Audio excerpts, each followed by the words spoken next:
Well, welcome to Tech News Today. It's a podcast about keeping you informed and empowered by giving you the latest tech stories that impact your daily life. It's Thursday, October 11th. I'm Mike James. Coming up in just a bit, we'll tell you how Microsoft is slowly fixing its failed Windows 10 update, plus a new app that'll make your commute to work much easier, and which smartphones have the best batteries. We've got all that and much more in Tech News Today from Commando.com. And we start with a follow-up to Microsoft's disastrous Windows 10 update. We told you earlier this week that the huge Windows 10 October 2018 update was plagued with a major bug. It was causing people to lose a large chunk of files stored on their gadget. And it was such a big problem, Microsoft suspended its rollout. The new version of the October update is beginning to roll out now, and the tech giant said it has pinpointed and fixed all known problems that people were reporting. The bad news, though, is not everyone is getting the update immediately. It will be re-released to members of the Windows Insider program first, before being made available to the general public. Now, once it makes it through Microsoft's beta testing phase, it'll roll out to everyone, but when will that be? There is no timetable set at this time.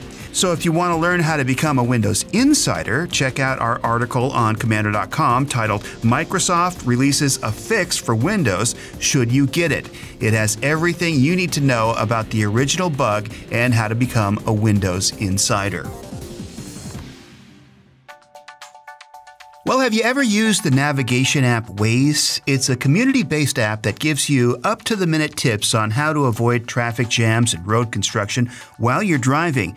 Well, now it can even help you catch a ride to work. The new app, called Waze Carpool, started rolling out nationwide this week. It lets you tap into your local community to find friends, neighbors, and co-workers going your way. And if you see someone you'd like to carpool with, just ask for a ride. The goal is to help commuters fill empty seats in their cars and, in the process, help reduce the number of cars on the road. Sounds like a pretty good idea. Now, when you're searching for a ride, the best matches will appear at the top of the list. There'll also be people closest to your route, or even a co-worker on the same shift. You'll also have to pay a fee to get a ride, but Waze insists this isn't about making money. In fact, riders are charged a maximum rate of 54 cents per mile, which is the current IRS reimbursement rate for business travel by car. Plus, drivers and passengers are limited to just 2 riders per day. So who knows, it might end up being cheaper to pay the fee than buying gas and servicing your car. And don't forget the bonus of being able to drive in the HOV lane. In these big cities, man, that can make a big difference. Hey, right now we want to take a quick moment to thank our friends who help make this podcast possible.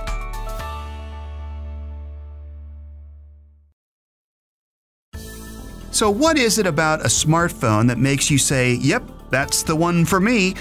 Well, most of us are brand loyalists. Once we choose an Apple or an Android brand, we tend to stick to it for years. But even if you've chosen an operating system, there's lots of different gadgets to pick from, of course, and there are new ones coming out all the time. Apple, of course, recently released a few more iPhone models, and Google announced 2 new Pixel phones just this week. Most of them have faster processors, infinity displays, better cameras, and the list of improvements just goes on and on. Deciding which smartphone is right for you might simply come down to the one with the best battery life, and one that the battery tends not to explode if you can help it. Yeah, we're talking about you, Samsung. So without doing some research, it will be difficult to know which one to get. Well, don't worry, we've got you covered. We've posted an article on Commando.com that lists your best options for long-lasting battery life. It's called Research: Smartphones with the Best Batteries. You're going to learn about iOS and the Android devices with the best batteries on the market. You'll also be shocked to find out which iPhone actually has the longest battery life. Check it out. It'll help you decide what your next phone is going to be. Okay, so this is pretty scary. A new report by the Government Accountability Office says that nearly all of the Pentagon's weapons systems are vulnerable to cyber attacks. Yeah, according to the report, the Department of Defense hasn't made cybersecurity a priority even though it's been warned about this for decades. Apparently, U.S. weapons like missiles and drones are easily hackable, and it's because many of the systems are still using default passwords and unencrypted communications. Security researchers were able to gain full access within seconds by simply using easily available hacking tools. They also looked into previously reported vulnerabilities and found that only 1 in 20 had been fixed. The report read, due to this lack of focus on weapons systems cybersecurity, DoD likely has an entire generation of systems that were designed and built without adequately considering cybersecurity. Wow, can you believe it? The full report is chilling and shines a light on just how easy it was for testers to break into the weapons systems and gain full control in a really short period of time.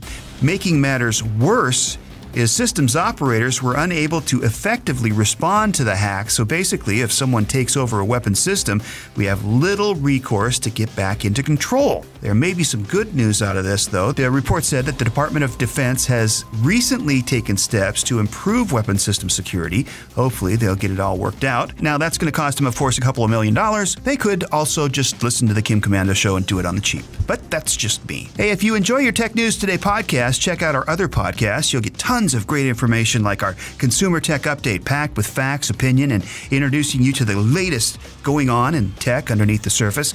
Tech News this week filled with top tech stories, scams, security alerts, product reviews, and crazy happenings in the world of technology. And don't miss the Komando On Demand podcast, where Kim provides in-depth insight on the ever-changing technology landscape by talking to tech industry movers and shakers. Subscribe for free on Apple Podcasts, Google Play, Spotify, or podnet.com. I think you're going to love it. Hey, if you're a cord cutter, you already know how much money you can save by getting rid of the old cable bill. Awesome streaming services like Hulu and Netflix and Sling make cutting the cord a breeze. It's so easy, in fact, it could lead to a major health problem. At least that's the case for one man in India. A 26-year-old unemployed man ended up having to go to rehab due to an addiction to Netflix. Doctors said that he tried shutting out reality by binge-watching movies and TV shows. He would spend more than 7 hours a day watching everything Netflix has to offer. Well, that's a commitment. The streaming addiction led to eye strain, exhaustion, and an erratic sleeping pattern that helped destroy his health.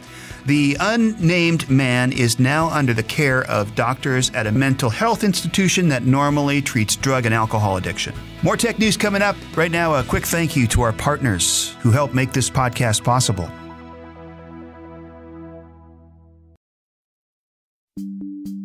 Hey, smartphone cameras are consistently getting better, and high-end gadgets can capture such breathtaking images that they're comparable to professional cameras now.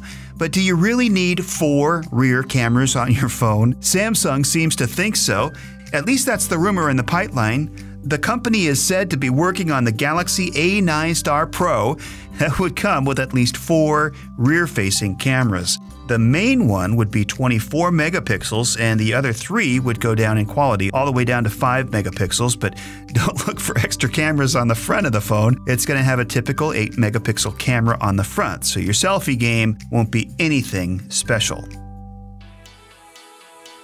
So have you noticed a lot of self-driving cars on the roads lately? Several companies have been testing them around the country for years now, and you've probably seen one without knowing it. That's because there's still always a driver in the autonomous vehicles, ready to take control if any problems arise, which doesn't always work, as we found out earlier this year when a self-driving Uber car killed a pedestrian who was crossing the street. Well, things could get a little bit more risky soon. The National Highway Traffic Safety Administration is working on a pilot program that would test self-driving cars without human controls built in.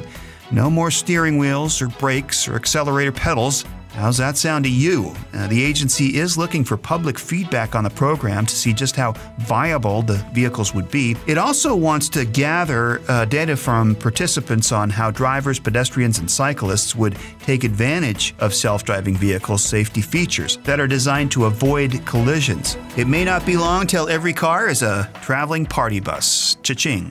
By the way, once you're done listening to our podcast, do us a favor, give us a good rating on wherever you're listening to us. Give us a couple of good words so that others can find our podcast more easily. We would appreciate that. Finally, for today's Commando Kicker, there may be a way to stop sea levels from rising in the polar regions, and surprisingly, it's pretty simple. Just build a wall of ice, that is. The process is called engineering glaciers. While this may be the cheapest and most targeted solution, scientists are still hesitant to push full force toward it. That's because the unintended consequences and public opinion results may be devastating. For more fun and interesting facts, go to Commando.com and search for the Commando Kicker. That's our tech news today from Commando.com. We appreciate you listening, and we'll see you tomorrow.